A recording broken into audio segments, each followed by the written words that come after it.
इस वीडियो में हम लोग देखेंगे क्लास 9th साइंस की बुक का chapter 2 is matter around us का पार्ट 3। इससे पहले हम लोग 2 पार्ट बना चुके हैं और हम लोग चैप्टर 1 वो भी आप लोग देख सकते हैं। तो हम इसमें अब नेक्स्ट पार्ट देखते हैं, सस्पेंशन कोलाइडल सोल्यूशन। यहाँ तक हम देख लिया था हमने। अब हम देखते हैं कि separating the components of a mixture. अगर कोई मिक्सचर है तो उसके कंपोनेंट्स को हम लोग अलग कैसे कर सकते हैं। हम लोगों ने पढ़ा था कि मोस्ट ऑफ द जो नेचुरल सब्सटेंस होते हैं वो आर नॉट केमिकली प्योर। ज़्यादातर जो सब्सटेंस हम लोग को नेचुरली मिलते हैं वो कई सारी चीज़ों से मिलके बने होते हैं, मतलब कई सारे केमिकल्स, नेचुरल केमिकल्स उसमें होते हैं। डिफरेंट मेथड सेपरेशन के लिए बनाए गए हैं, are use to get individual components from a mixture. मतलब जैसे कि सोडियम क्लोराइड है, सोडियम क्लोराइड नमक है, उसमें सोडियम है और क्लोरीन है, तो हम इसको कैसे सेपरेट कर सकते हैं। तो काफ़ी सारे मेथड्स हमें बताए गए हैं इस चैप्टर में। सेपरेशन की हेल्प से हम लोग इंडिविजुअल कंपोनेंट्स को निकाल सकते हैं मिक्सचर में से और उनको स्टडी कर सकते हैं।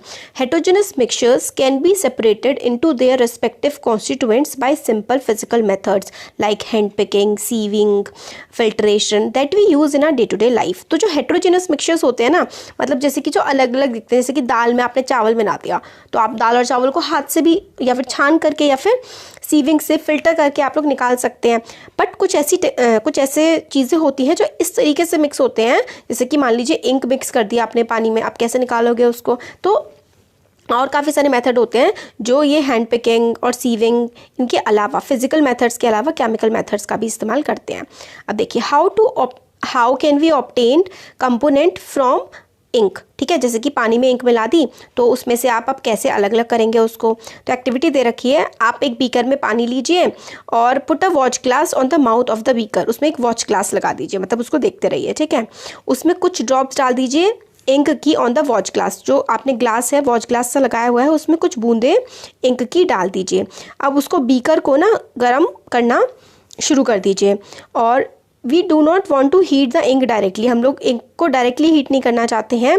You will see that evaporation is taking place from the watch glass. आप लोग देखेंगे कि जो वॉच ग्लास होगा ना, ये देखिए ये है हमारा बीकर है और ये हमारा नीचे बर्नर है। और ये देखिए कटोरी जैसी जो होती है ना, ये वॉच ग्लास है, इस पे आपने इंक रखी हुई है, नीचे पानी रखा हुआ है, पानी उबल रहा है, पानी में गर्मी जा रही है, फिर गर्मी की हेल्प से इंक से ऊपर की तरफ ये उड़ रहा है। इंक हमने पानी में नहीं मिलाई है, हमने इंक वॉच ग्लास में रखी हुई है। आप कंटिन्यू करते रहिए तो इवेपोरेशन होता रहेगा। Continue heating as the evaporation goes on and stop heating when you do not see any further change in the watch glass. फिर अगर आप पहले हीटिंग होती रहेगी, इवेपोरेशन होता रहेगा, फिर हीटिंग करनी तब बंद कर दीजिए जब आपको कोई भी चेंज नहीं दिखेगा वॉच ग्लास में। ठीक है, फिर क्या होता है, हमें पता लगा है we find that the ink is a mixture of a dye in water. Ink किसका मिक्सचर होता है, एक डाई जैसा होता है पानी में मिला हुआ। Thus we can separate the volatile component from its non volatile solute by the method of evaporation. अब ये वोलेटाइल और नॉन वोलेटाइल क्या होते हैं, तो देखिए जो वोलेटाइल कंपोनेंट्स होते हैं ना, वो पानी जैसे कि आपने हीटिंग करी तो हीटिंग से वो उड़ गए। ठीक है, तो जैसे कि आपकी इंक थी, इंक जो होती है उसमें वोलेटाइल कंपोनेंट्स होते हैं, तो जब आप हीट करेंगे ना उसको तो वो उड़ जाएगा। और जो नॉन वोलेटाइल कंपोनेंट होगा एक चूना जैसा आपको बचा हुआ मिल जाएगा। तो वोलेटाइल कंपोनेंट्स जो होते हैं वो सॉल्वेंट होते हैं। सॉल्वेंट मतलब जिसमें वो कोई चीज़ घुली हुई होती है वो सॉल्वेंट होते हैं, और जो घोला जाता है वो सॉल्यूट होता है ना, हमने पढ़ा था पहले भी। तो नॉन वोलेटाइल सॉल्यूट रह जाएगा इस हीटिंग के प्रोसेस से। नॉन वोलेटाइल मतलब जो भाप बन के नहीं उड़ सकता है वो बचा का बचा रह जाएगा। This is method of evaporation. तो मेथड ऑफ इवेपोरेशन से आप वोलेटाइल और नॉन वोलेटाइल कंपोनेंट्स को अलग कर सकते हैं। इवेपोरेशन के मेथड से आप क्या कर सकते हैं, वोलेटाइल और नॉन वोलेटाइल कंपोनेंट्स को अलग अलग कर सकते हैं। अब how can we separate cream from milk. अब मिल्क में से आप क्रीम कैसे निकालेंगे, है ना, जो क्रीम होता है ना मलाई, वो कैसे निकालेंगे। Nowadays of we get full cream, toned and double toned varieties of milk packed in. ठीक है, हम लोग को फुल क्रीम होता है, इसमें क्रीम होता है, टोन्ड जिसमें क्रीम निकाला जाता है, 2 बार क्रीम निकाला जाता है, कई वेराइटीज़ ऑफ हमें मिल्क मिलती है। अब हम कैसे निकालते हैं, एक्टिविटी से हम देखते हैं। फुल क्रीम आपको लेना है, बिल्कुल गाय का या भैंस का बिल्कुल शुद्ध दूध लेना है एक टेस्ट ट्यूब में। फिर centrifuge it by using a centrifuging machine for 2 minutes. तो देखिए ये सेंट्रीफ्यूजिंग मशीन ऐसी होती है,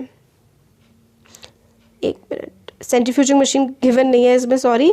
तो मतलब एक इंस्ट्रूमेंट टाइप का होता है, उसे सेंट्रीफ्यूज कर देते हैं हम लोग। If a centrifuging machine is not available in the school, you can do this activity at home by using milk churner कुछ नहीं होता। देखिए क्या है ना, आपने अपने मम्मी को या घर में किसी को करते हुए देखा होगा, एक भगोना लेते हैं, मिल्क चर्नर का मतलब है ऐसे करके होता है, उसमें ऐसे 3-3 पार्ट होते हैं, मिल्क को घुमाने मैं ऐसे क्या बताऊँ, हाथ से ना इसको बिलोते हैं, मे बी आपको पता हो कि इसको गोल गोल गोल घुमाया जाता है। तो जब आप दूध की जो मलाई उतार उतार के रखते रहते हैं, आप जब उसको ऐसे करके घुमाते हैं तो देखते हैं ऊपर मक्खन जैसा आ जाता है ना।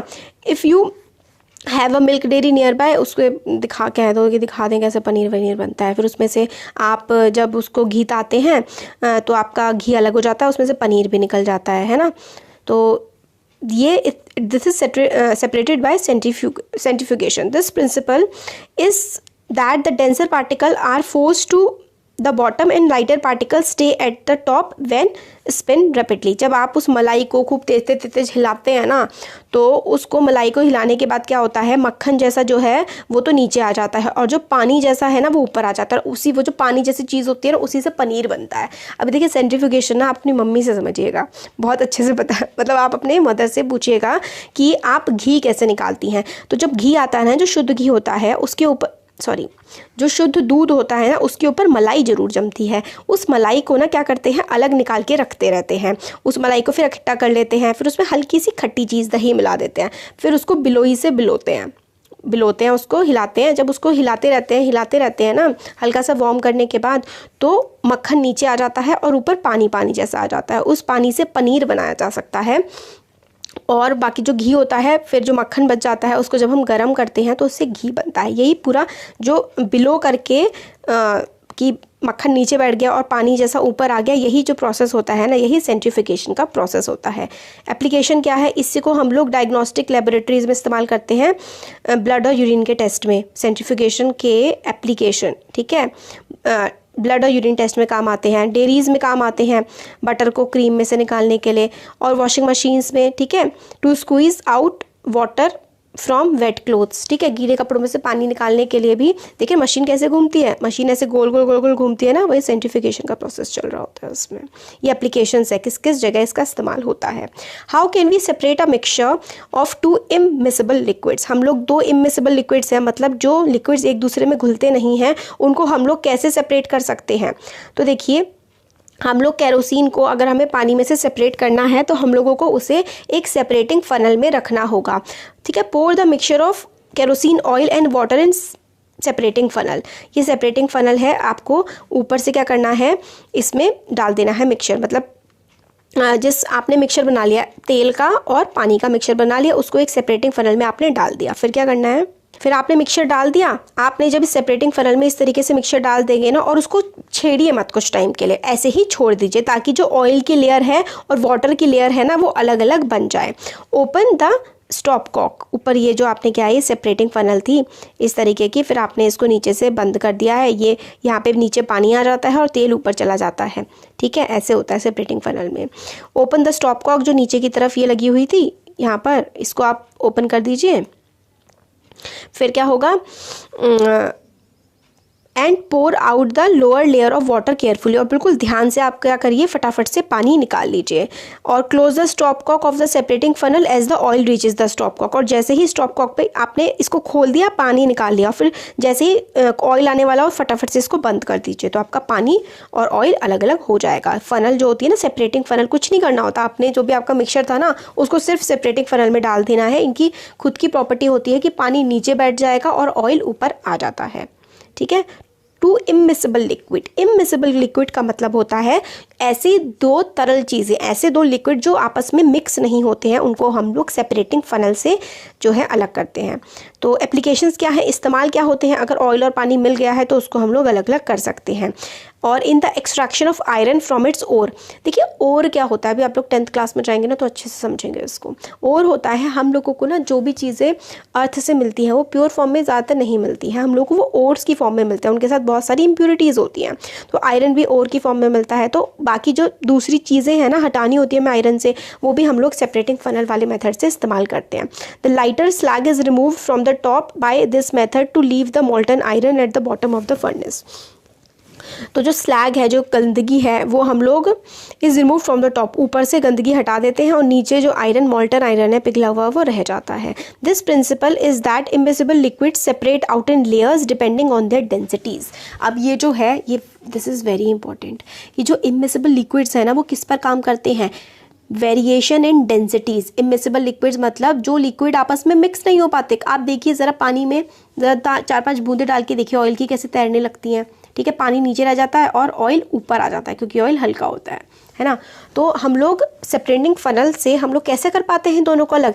क्योंकि इनकी डेंसिटी, इनका घनत्व, इनका भार अलग अलग होता है। इसलिए दिस इज़ वेरी इंपॉर्टेंट, हम लोग इमिसिबल लिक्विड्स को सेपरेटिंग फनल में डिफरेंस इन डेंसिटीज़ के हिसाब से अलग कर पाते हैं, क्योंकि अलग अलग लेयर बन जाती है डेंसिटी के हिसाब से। भारी वाली चीज़ नीचे आ जाएगी, हल्की वाली चीज़ ऊपर।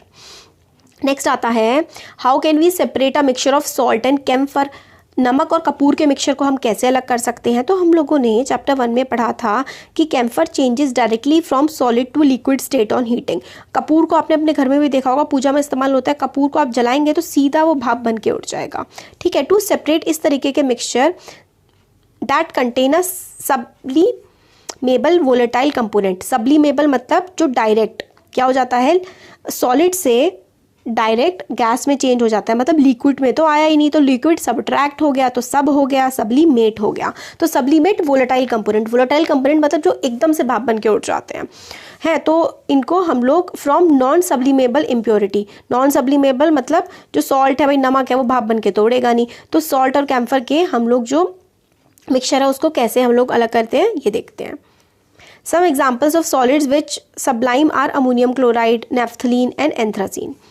इनको हम लोग कैसे अलग करते हैं?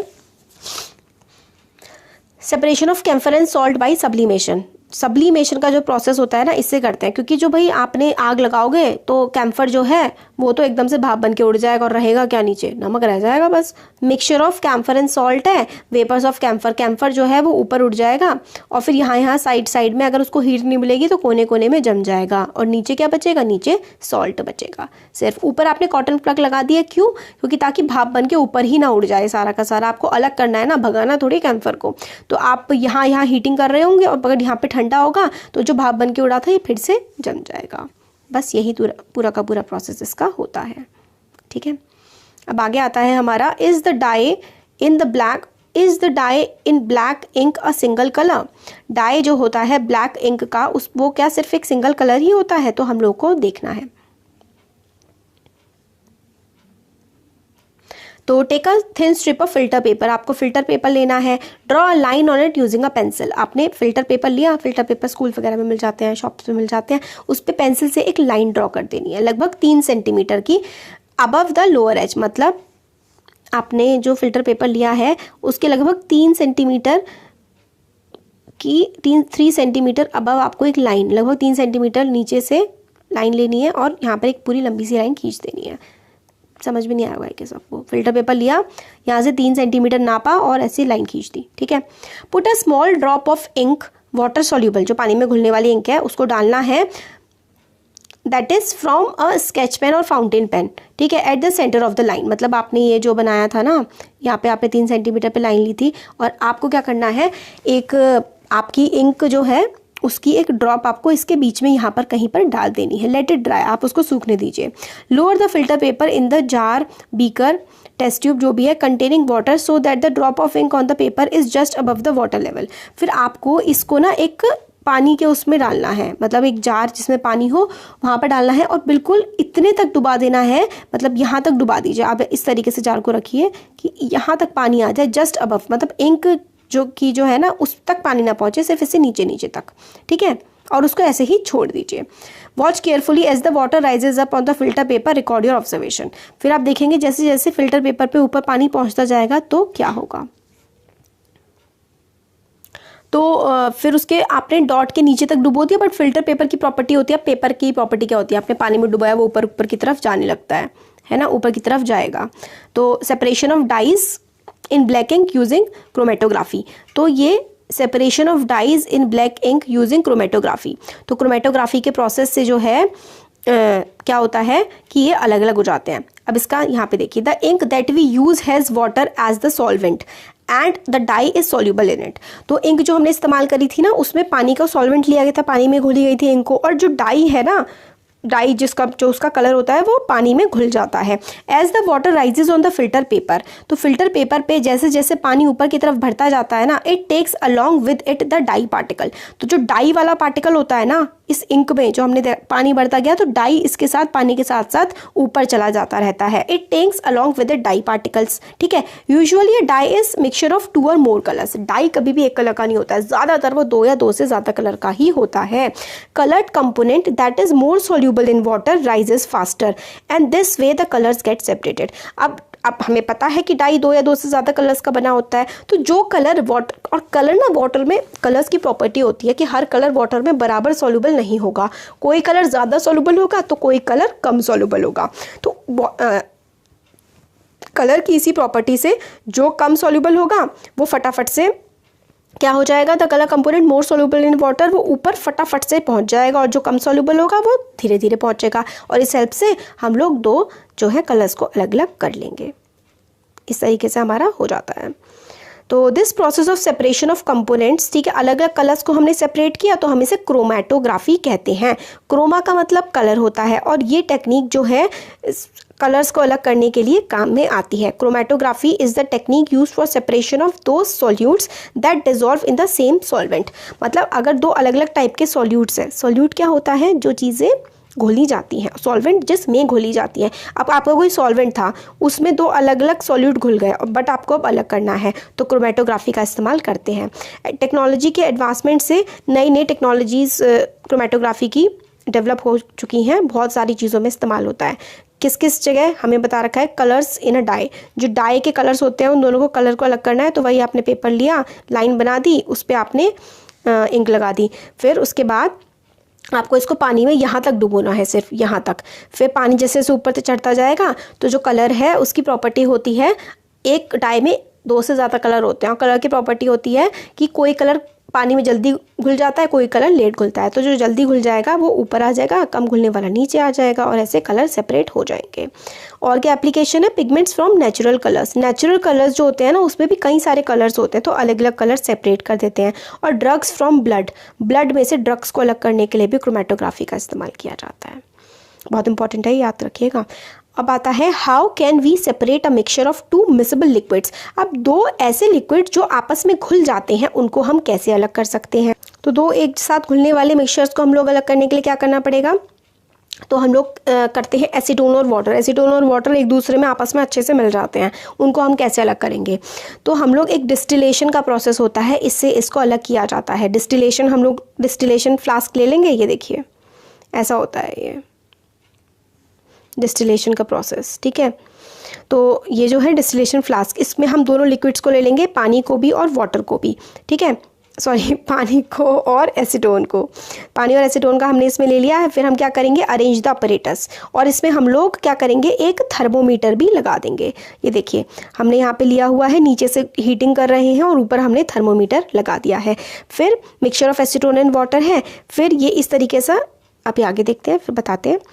तो अपरेटस हमने इस तरीके से लगा दिया है, जैसे ये है।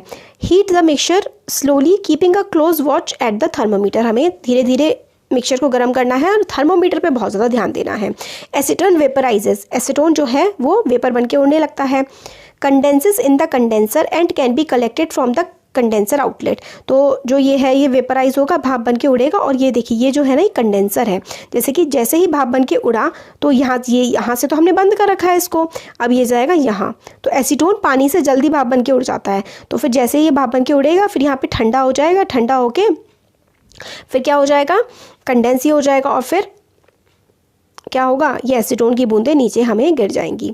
Can be collected at condenser outlet, water is left behind in the distillation flask, जो कि क्योंकि क्या है ना, दोनों के अलग अलग टेम्परेचर पे ये दोनों हीट होते हैं। एसीटोन मिक्सेबल लिक्विड्स हो चाहे मिक्स हो जाए, मगर टेम्परेचर पे तो अलग अलग हीट होंगे ना, तो एसीटोन बहुत जल्दी हीट हो जाता है। तो फटाफट जैसी वो हीट होगा, हम लोग उसको यहाँ पर इधर से जाएगा, उसको ठंडा करेंगे तो वो फिर से लिक्विड बन जाएगा, और पानी इधर आ जाएगा और एसीटोन इधर आ जाएगा। क्यों, ठंडा करने पर गैस लिक्विड बन जाती है, तो एसीटोन की गैस बनी, ठंडा करा, लिक्विड बन गई, तो ये यहाँ पे एसीटोन आ गया और यहाँ पर आ गया वाटर।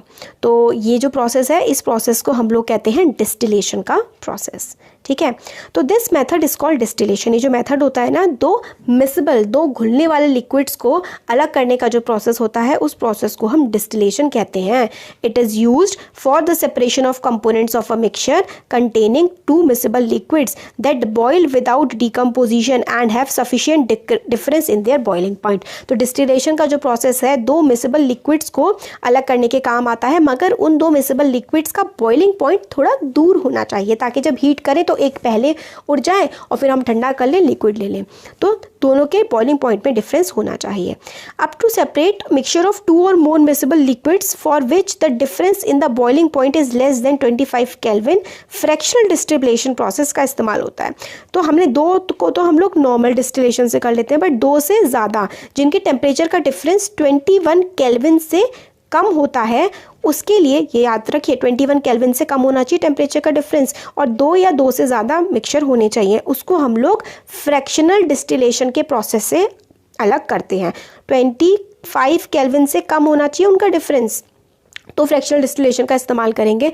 एग्जाम्पल के लिए separation of gases from air, air से हवा की गैसेस को अलग करना, ठीक है, और different fractions of petroleum products, जो आपके पेट्रोलियम ना, क्रूड पेट्रोलियम होता है, जो आपकी गैस हो गई, पेट्रोल, डीजल, वैक्स वगैरह सारे पेट्रोल के प्रोडक्ट्स होते हैं, फ्रैक्शनल डिस्टिलेशन के प्रोसेस से उनको अलग किया जाता है। The apparatus is similar to that for simple distillation, simple distillation जैसा ही होता है, except that the fractioning column is fitted in between the distillation flask and the condenser.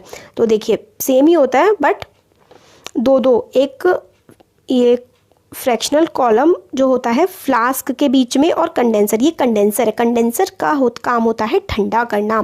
ये फ्लास्क है, यहाँ पे हीटिंग हो रही है, फिर यहाँ पे ये फ्रैक्शनल कॉलम है, यहाँ पर अपनी गैसेस वगैरह अलग हो रही हैं, और फिर उसके बाद कंडेंसर में पहुँच रही हैं। तो इस तरीके से होता है। A simple fractional column is a tube packed with glass beads, ठीक है, ग्लास की बीड्स होती हैं इसमें, ठीक है। The beads provide surface for the vapours to cool and condense rapidly. ये ग्लास की बीड्स क्यों डालते हैं? क्योंकि जो वेपर्स हैं वो थोड़े सा आराम करें और यहाँ पर ठंडी हो जाएं, इसलिए ये बीड्स डाली जाती है। फिर उसके बाद उनको यहाँ पहुँचा दिया जाता है वेपर्स को, फिर वो ठंडी हो जाती है, ठंडी होकर उनको अलग कर सकते हैं हम लोग। तो ये फ्रैक्शनल डिस्टिलेशन होता है। इसमें हम लोग की अलग चीज़ क्या है, इसमें हम लोग ग्लास बीड्स का इस्तेमाल करते हैं। पहले हमारे पास क्या था, पहले डिस्टिलेशन फ्लास्क से सीधा कंडेंसर में जा रहा था। फ्रैक्शनल डिस्टिलेशन में हम लोग का फ्रैक्शनल कॉलम लग जाता है, जिसमें जिसमें बीड्स भी होती हैं ग्लास की, उसमें थोड़ा टाइम मिल जाता है और ठंडा हो जाता है, फिर उसके बाद कंडेंसर में भेजते हैं और फिर अपने हमें प्योर लिक्विड मिल जाता है। तो यही है। अब ये वाला जो है ना, how can we obtain different gases from air, fractional distillation है, ये अब हम नेक्स्ट वीडियो में देखेंगे। और नेक्स्ट वीडियो में वो फुली चैप्टर देखिए, ये बचा है, फ्रैक्शनल डिस्टिलेशन का प्रोसेस है, फिर प्योर कॉपर को इम्प्योर में से कैसे अलग करना है, ये है वाटर प्यूरिफिकेशन कैसे होता है, फिर फिजिकल एंड केमिकल चेंजेस है। तो ये तो अब ज़्यादा पार्ट बचा नहीं है इसमें, अब नेक्स्ट वीडियो में।